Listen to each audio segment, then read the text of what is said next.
அனைவருக்கும் வணக்கம். என்னுடைய பேர் கல்பனா. எனக்கு இப்போது 33 வயசு ஆகுது.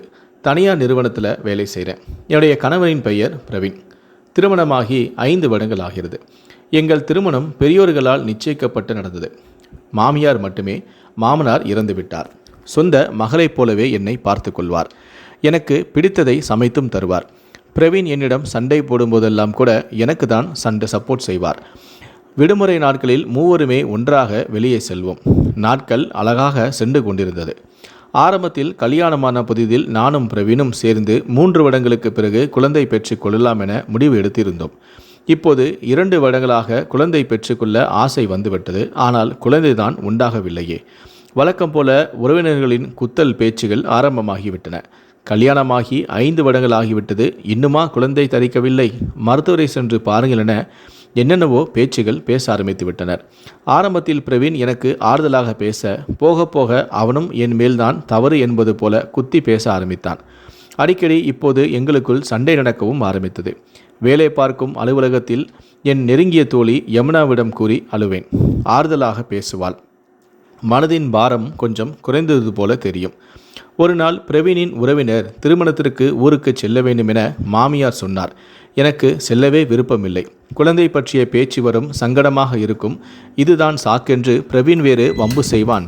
உடம்பு சரியில்லை, நீங்களே போய் வாருங்கள் என பிரவீனையும் மாமியாரையும் அனுப்பிவிட்டு வீட்டில் இருந்து விட்டேன்.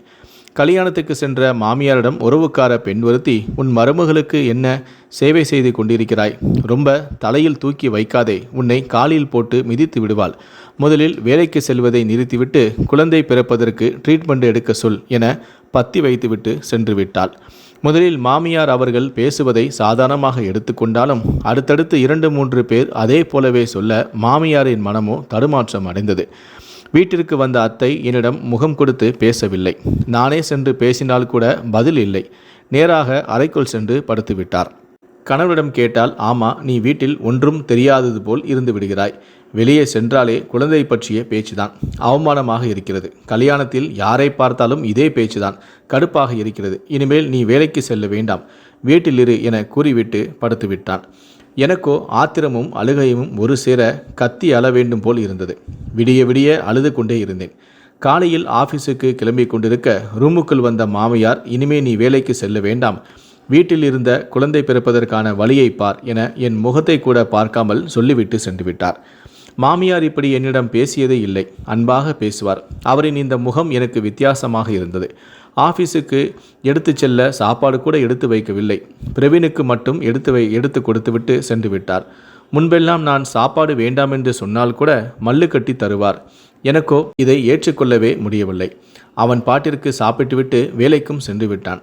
நான் அப்படி என்ன தவறு செய்துவிட்டேன், இப்படி நடந்து கொள்கிறார்கள் என எனக்கு தோன்றியது. ஆஃபீஸுக்கு சென்று யமுனாவிடம் பிரச்சனைகளை சொல்லி அழுதேன். கொஞ்சம் ஆறுதலாக இருந்தது. இரவு வீட்டிற்கு வந்தபோதும் இருவரும் என்னிடம் பேசவில்லை.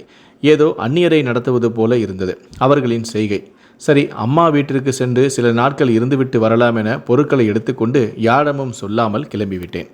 அம்மா அப்பா பிரச்சனை தெரிந்தால் கவலைப்படுவார் என எதுவுமே சொல்லவில்லை. சாதாரணமாக இருந்துவிட்டேன். ஒரு நாள் யாமினி தான் உனக்கு குழந்தை பிறப்பதில் ஏதோ பிரச்சனை உள்ளதா என பரிசோதனை செய்துவிடலாம் என்றாள். யாரிடமும் சொல்லவில்லை. நாங்கள் இருவரும் மட்டுமே சென்றோம். டாக்டர் பரிசோதித்துவிட்டு, உங்களுக்கு ஒன்றும் பிரச்சனை இல்லை, ஒருவேளை உங்கள் கணவரிடம் பிரச்சனை இருக்கலாம், அவரை அழைத்து வாருங்கள் என்று கூறினார். எனக்கோ என் கணவனுக்கு எந்தவிதமான பிரச்சனை இருக்காது, நாம் வேண்டுமென்றால் இன்னொரு மருத்துவரை கூட பார்த்து பரிசோதனை செய்யலாமே என்று என் தோழியிடம் கூறினேன். அவளும் சரி, அதையும் பார்த்து விடுவோம், ஒரு மருத்துவர் கூறியதை வைத்து நாம் முடிவெடுக்க வேண்டாம், நாம் இன்னொரு மருத்துவரையும் பார்க்கலாம், அவரையும் பார்த்து பரிசோதனை விட்டு அவர் என்ன சொல்கிறார் என்பது பொறுத்து நாம் முடிவெடுத்துக் கொள்ளலாம் என்று கூறினார். நான் மறுபடியும் இன்னொரு மருத்துவரை நானும் என் தோழியும் 2 நாட்களுக்கு பிறகு சென்று சந்தித்தோம். அவரும் என்னை எல்லா விதமான பரிசோதனை செய்து செக் செய்துவிட்டு, உங்களுக்கு எந்த விதமான பிரச்சனையும் இல்லை, நீங்கள் நல்லா தான் இருக்கிறீர்கள், கண்டிப்பாக உங்களுக்கு குழந்தை பிறக்கக்கூடிய தகுதி இருக்கிறது, உங்களால் அம்மாவாக முடியும் என்று உறுதியாக கூறினார். அவரும், உங்கள் கணவனிடம்தான் ஏதாவது பிரச்சனை இருக்கலாம், அதனால் அவரை அழைத்து வாருங்கள், அவரை பரிசோதனை செய்துவிட்டு அதற்கான சிகிச்சைகளை எடுக்கலாம் என்றும் கூறினார். ஒரு வாரத்திற்கு பிறகு பிரவீன் வீட்டிற்கு வந்தேன். அம்மா அப்பா முன் என்மேல் பாசமாக இருப்பது போல நடித்தான். என்ன இவ்வளவு நாள் இங்கே தங்கிவிட்டாய்? நீ இல்லாமல் வீடே கலகலப்பாக இல்லை.